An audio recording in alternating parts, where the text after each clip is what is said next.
오늘 말씀은 창세기 4장 17절에서 26절까지 남의 노래라는 제목으로 은혜를 받고자 합니다. 여기 보면은 오늘은 17절부터인데 16절까지인 것은 주어가 가인이라고 나오기 때문인 거죠. 가인이 아내와 동침해서 아이를 낳았는데 에녹을 낳았다. 그랬어요. 우리가 여기서 가만히 이렇게 보면은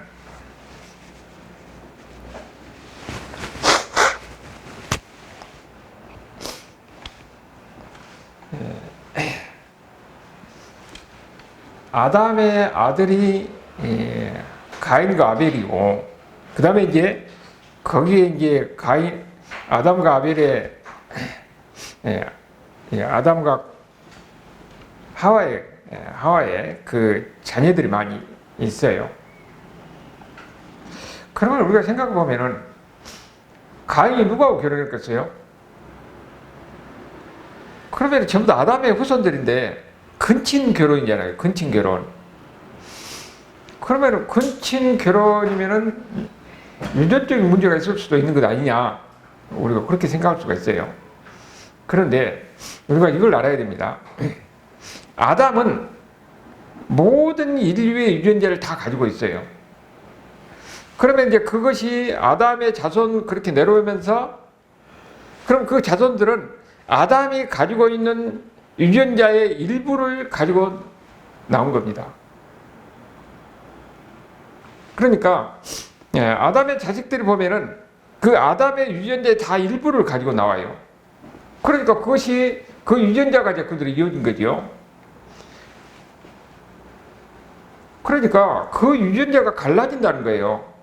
그러면서 이 특정한 부분의 유전자를 가지고 나오는 그 자손들이 거기서 백인이 나오고 흑인이 나오고 황이 나오는 겁니다. 뒤를 이어가면서. 그러니까 우리가 흔히 생각하면은 근친 결혼의 이런 문제는 거기서 생각할 수 없다. 그렇게 우리가 이해를 하면 되겠어요. 이렇게 해서 보니까 아담이 지금 가인과 아벨을 낳고, 가인이 지금 가인의 가족이 나오죠. 결혼해서 이제 자식을 낳았는데, 여기 보니까 뭐라고 하냐면 가인이 아들을 낳았는데 그 이름을 에녹이라 그렇게 이야기를 하고 있어요. 우리가 여기 보면은 먼저 아담의 그 후손들이 여럿이 있다는 것은 항상 전제가 돼야 돼요. 그러니까 가인을 이야기하고 그의 이 후손들을 쭉 이야기하는 것은 거기에 특별히 선택을 받은 사람들만 그들을 그 이야기를 하는 것이지, 그 외에는 수많은 사람들이 있다는 것을 우리가 전제를 해야 합니다. 그 중에서 가인이 아내를 얻어서 자녀를 낳았다. 그런데 가인이 지금 어떻게 됐습니까? 하나님을 떠났죠. 에덴 동산을 떠나서 동쪽으로 가서 그 에노 땅으로 갔어요. 거기서 사는 것이에요. 그러니까 하나님을 떠난 가인의 삶이에요. 지금 여기는 뭐냐면은 가인의 삶은 하나님을 떠난 가인의 삶이 어떤 삶인가 하는 것을 우리에게 보여준 겁니다. 하나님을 떠나서 가인이 가서 어떻게 됐냐? 거기에 보니까 한 성을 쌓았는데 그 성의 이름을 에녹이라고 그렇게 했더라. 그렇게 이야기하고 있어요.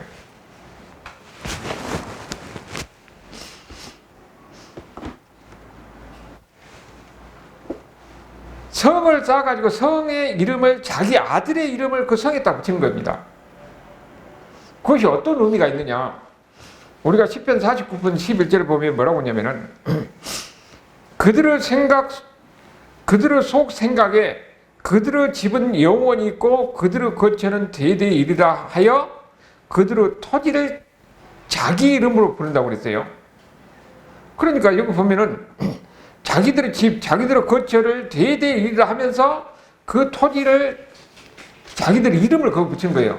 그렇게 거기다가 이름을 붙인다는 것은 여기서 내가 영원히 거주하라, 대대에 내가 여기서 이룰 것이다, 그런 의미가 들어있다는 거죠. 그러면 여기서 에녹이 가인이 자기 성을 쌓았고 성에다가 지금 에녹이라고 이름을 지은 것은 여기서 우리가 대대로 이 세상에서 대대로 여기서 살 것이다. 지금 그런 메시지가 지금 여기 들어있는 겁니다. 그러니까 이건 뭐냐면은 하나님을 떠나서 영원한 삶을 추구하는 그 가인의 마음을 우리가 여기서 읽어볼 수가 있는 거예요. 그래서 그 결과가 이제 그 후손들에 계속 나타난 거지요. 그 후손을 보니까 18절에 에녹이 이랏을 낳고 이랏은 무후야일을 낳고 무후야일은 무두사일을 낳고 무두사일은 라멕을 낳았다. 그러니까 지금 아담에부터 이 시면은 7대예요. 그러니까 계속 그 후손을 그렇게 이야기하다가 라멕에 가서 딱 멈추고 라멕의 그 이야기를 하는 겁니다.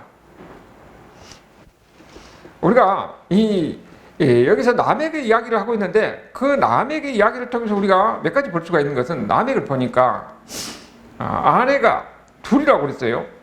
아다와 실라 아내가 둘을 뒀어요. 이걸 보면은 뭐겠어요? 아내가 둘이라는 것은 지금 일부 다체제잖아요. 지금 여기서부터 뭐가 나오기 시작하는 겁니까? 지금 최초로 일부 다체제가 나오는 거예요. 그리고 21절, 22절에 보니까 두 아내 가운데서 아다는 야발과 유발을 낳았어요. 그리고 다른 아내 실라는 두발가인과 나아말을 낳습니다.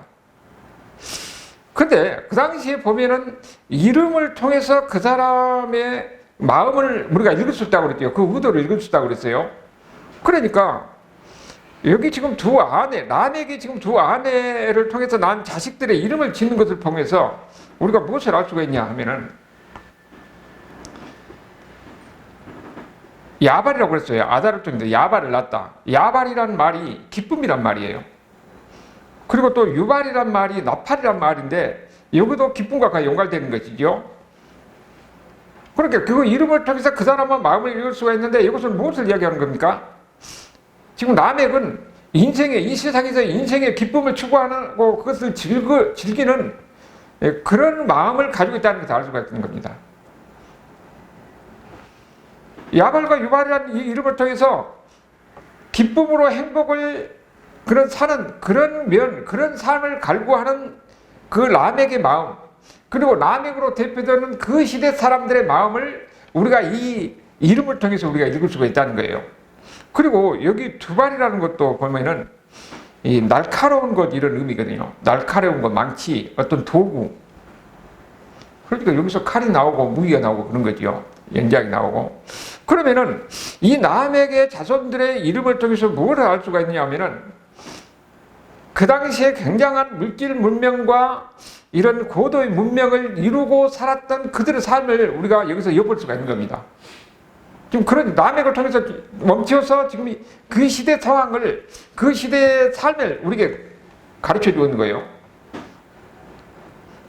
그러니까 가인의 후의 삶을 찌르면 이 세상에서 행복을 추구하고 이 세상에서 풍요를 추구하고 그러면서 살았던 그 라멕의 그 자손들, 그리고 가인의 후의 삶을 볼 수가 있는 거예요. 그러니까 이건 뭐냐면은 그 당시에 인류의 삶이 이런 삶이었다는 것을 라멕을 통해서 우리에게 이야기해 주는 거예요.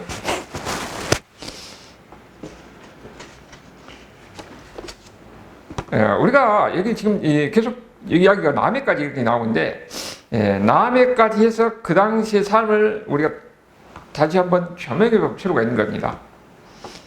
지금 가인의 후의 삶은 어떤 삶이라고 그랬습니까? 하나님을 떠나서 에덴 동산으로 가서 에덴의 동쪽으로 가서 사는 삶이었어요. 하나님을 떠나서 간 그들의 삶이 어떤 삶이었느냐? 지금 먼저 보니까 일부 다체제였어요. 일부 다체제. 집안에서 아내가 한 사람이라는 것이 하나님은 일부 일체제가 하나님의 뜻이었어요. 근데 하나님을 떠나서 제약된 인간의 삶이 어떤 삶이었느냐? 여기 지금 라멕을 통해서 보이는 것이 일부 다체제예요. 우리가 성경에서 보면은 일부 다체제는 삶이 어떤 삶이었냐? 그 집안이 평안할 날이 없습니다. 아브라함도 보면은 아내가 둘이잖아요. 여럿이 있어요. 그러면 대표적으로 보면은 이 두 아내 사이에서 이런 갈등을 가는 게, 야곱에게서 두 아내 사이에 이런 갈등을 가는 게, 이게 아내가 집안에서 여자가 하나가 아니고 둘이면은 이런 일부 다체가 되면은 그 집안에 갈등이 있는 겁니다. 거기에가 어떤 그 사랑이 아내가 둘 있으면 어떤 사랑과 관계가 될 수가 없는 거예요. 그건 질투와 시기의 관계가 되는 겁니다. 그 일부 다체가 그런 거예요. 그러니까 하나님이 정해준 하나님의 법칙을 떠나서는 일시적으로 쾌락은 있을 수 있지만 거기에 진짜 행복은 찾을 수가 없다는 것을 이 남의 이야기를 통해서 또 성경에 나오는 일부 다체의 이야기를 통해서 우리가 볼 수가 있는 겁니다. 그리고 또 하나 여기 보니까 지금 하나님을 떠난 가인의 후손의 사람이 지금 어떤 것이냐 보니까 여기 굉장히 당시에 문명이 발달했다는 것을 우리가 알 수가 있죠. 세상에서 유익한 것을 추구하는 그런 사람인데 어떤 사람인가 보니까 지금 아다에서 야발을 낳았다고 그러는데 그 야발이 지금 어떤 일을 하고 있는가 보니까 장막에 거주하면서 가축을 치는 자의 조상이 됐다고 그랬어요. 그러니까 여기서부터 목축이 굉장히 발달했던 모양이죠. 우리가 문화라는 것은 어느 날 갑자기 생기는 것은 아닙니다. 거기서 점점 이어지면서 그것이 발달해서 그 후대에 영향을 미치게 되는 거예요. 그러니까 이거 목축업이 나중에 어떻게 되냐면 이스라엘 그 후손들에게 계속 목축을 하는 그런 일을 하게 되는 거예요. 그것이 계속 이어지는 겁니다. 그 영향을 미치게 되는 거죠. 그리고 그 아우 유발은 수금과 퉁소를 잡는 모든 자의 조상이 되었다. 그러니까 여기서 음악을 했다는 것을 알 수가 있어요. 그 물질적인 그런 풍요 속에서 그들은 무엇을 누렸느냐? 이제 음악을 발전시키고 그것이 그 대대로 이어서 나중에 어떻게 되는 겁니까? 그 후손들이 하나님을 찬양하는 도구로도 사용되는 거예요. 시편을 보면은 다윗이 하나님을 찬송하는 그 찬송시예요. 그리고 여기 두발 가인은 여기는 구리와 쇠로 여러 가지 기구를 만들었다 그랬으니까 여기가 지금 쇠가 나오고 하는 것을 보면은 여러 가지 무기가 나오고 그런 거죠. 그러니까 이 람에게 자식들의 삶을 통해서 그 당시에 여러 가지 물질 문명의 그 풍요 속에서 많은 것을 누리고 살았다는 것을 알 수가 있어요. 그런데 중요한 것은 이들은 뭡니까? 하나님을 인정하거나 하나님을 존중하는 그런 것이 안 보이는 거예요. 그렇지만은 그들을 발달시킨 문명이 비록 하나님을 없는 가운데 그들의 편리를 추구하고 그들의 생활에 행복을 추구하고 이렇게 살아갔지만은 그것도 하나님의 백성들 또 하나님의 뜻을 위해서 사용되는 거예요. 여기 보면은 이 두발 가인이 여러 가지 구리와 쇠를 만들고 여러 가지 만드는 그런 어떤 기술이라든지 이런 지혜는 나중에 하나님의 성막을 만든 데도 그 후손들에게 영향을 미치게 되는 거죠. 근데 음악이라든지 목축이라든지 여러 가지 세상의 여러 어떤 문화나 문명이나 이것이 발달하고 성장해서 그들이 살아가지만 그대로 끝나는 것이 아니고 그것이 다른 사람에게 영향을 미치고 그것이 나중에 나가서 하나님을 위해서도 그렇게 사용된다 하는 것을 우리가 이야기를 통해서 보게 되는 거지요. 그 모든 지금도 관계도 마찬가지입니다. 하나님의 사람들만 따로 이렇게 문명이 있는 게 아니고 세상과 이런 관계 속에서 그들의 문화와 또 문명이라든지 어떤 지혜라든지 이것이 활용되어서 그게 하나님의 영광을 위해서 하나님을 위해서 쓰이고 하나님을 찬양하는 데도 사용된다는 거예요. 이것이 그 당시나 지금이나 이렇게 마찬가지입니다. 그런데 이런 문명이라든지 물질의 그 풍요로움, 그 발달은 또 이면적으로 다른 면도 있는 거죠. 우리가 보면 원자력이 사람들의 건강을 위해서 사용되지만 동시에 잘못되면 인류 파괴를 위해서 사용되잖아요. 컴퓨터가 발달해가지고 컴퓨터의 문명이 우리에게 많은 유익을 주기도 하지만 동시에 그것이 사람들에게 많은 피해를 주기도 한다는 겁니다. 그 음악도 마찬가지고 의학도 마찬가지예요.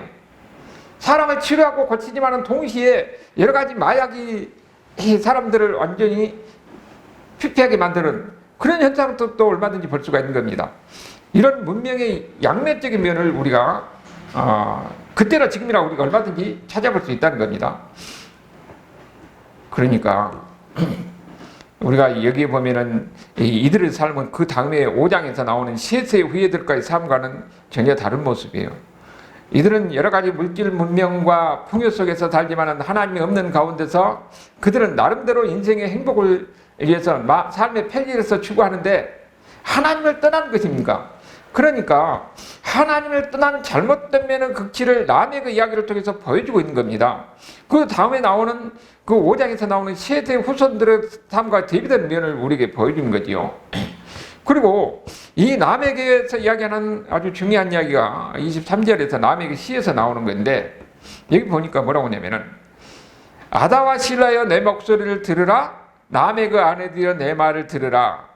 나의 상처로 말미암아 내가 사람을 죽였고 나의 상함으로 말미암아 소년을 죽였도다. 아니, 자기 아내한테 지금 왜 이런 일을, 사람을 죽였다는 이야기를 왜 이렇게 하는 겁니까?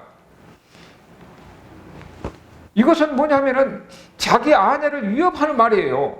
내가 이렇게 사람을 죽였다 이렇게 이야기하는 것은 자기 아들한테 이야기하는 거예요.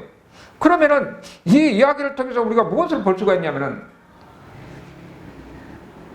남에게 자기 아내를 위협하는 것을 보면은 그 사람이 자기 아내를 존중했다는 것을, 사랑하고 존중했다는 것을 우리가 전혀 찾아볼 수가 없는 거예요.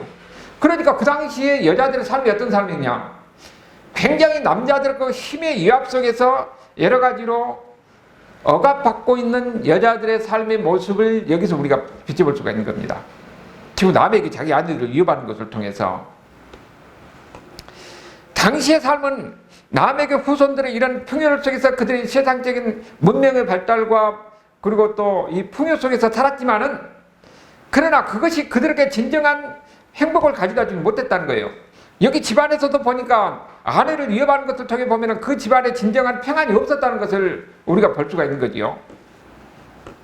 물질적으로 풍요롭다고 해서 그것이 행복을 가져다 주는 것은 아니라 하는 것은 그때나 지금이나 다 마찬가지라는 겁니다.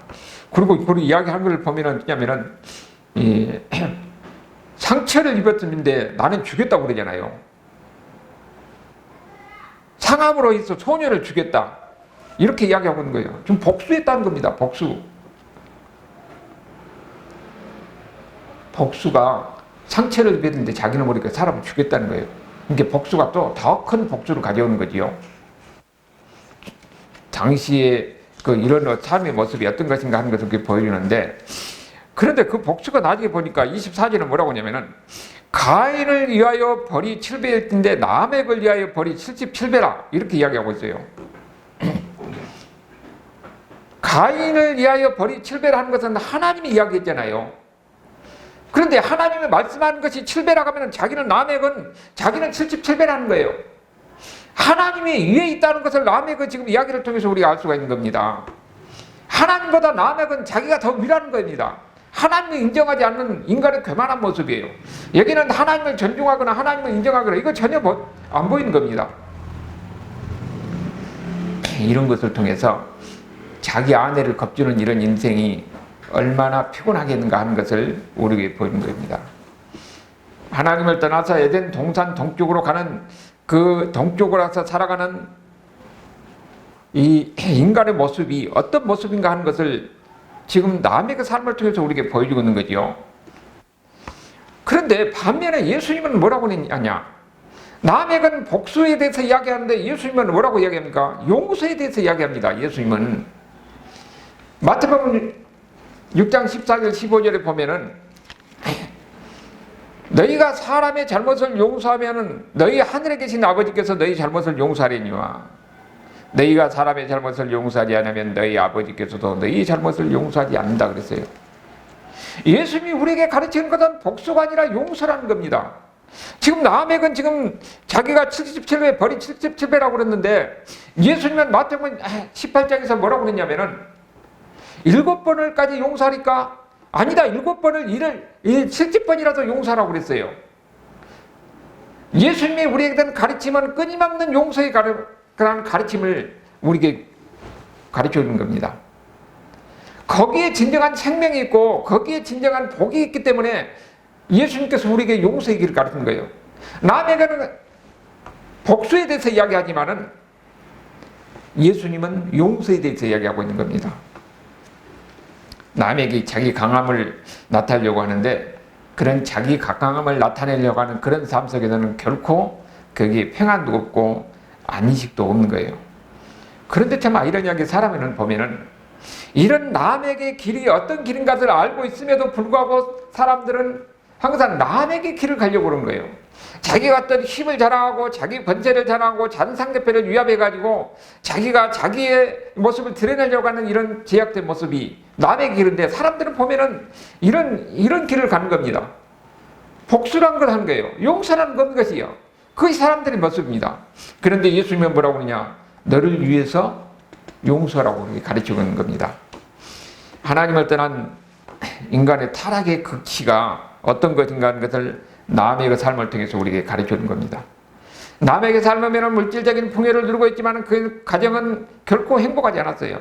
위협하는 가운데서 자기의 이 안전을 도모하려고 하는 그런 모습, 더군다나 그 아내들에게 진정한 사랑의 관계를 우리가 찾아볼 수 없는 모습을 우리가 보게 되는 거죠. 그런데 여기는 이 이야기를 통해서 그것뿐만 아니라 그 가정 전체 또 모든 관계 속에서 이런 평안을 누리지 못했던 당시의 삶을 하나님을 떠난 제약된 인간의 삶을 통해서 우리에게 보여주고 있다는 겁니다. 그런 가운데서는 미움과 분노만 있지 거기에는 용서와 사랑이 없어요. 그게 가인의 후의 삶이에요. 그런데 이것으로만 끝나는 것이 아니라 25절에 보니까 하나님이 어떻게 했습니까? 새로운 씨를, 다른 씨를 주셨다고 그랬어요. 아벨 대신 다른 씨를 주셨다고 그랬습니다. 아벨 대신 다른 씨를 주셨다는 것은 여기는 바로 아벨에 대한 어떤 부활적인 의미가 들어있는 겁니다. 하나님의 백성들에 대한 부활의 의미가 여기에 들어있는 거예요. 그리고 그 하나님의 자녀가 부활해가지고 나니 어떻게 됐느냐?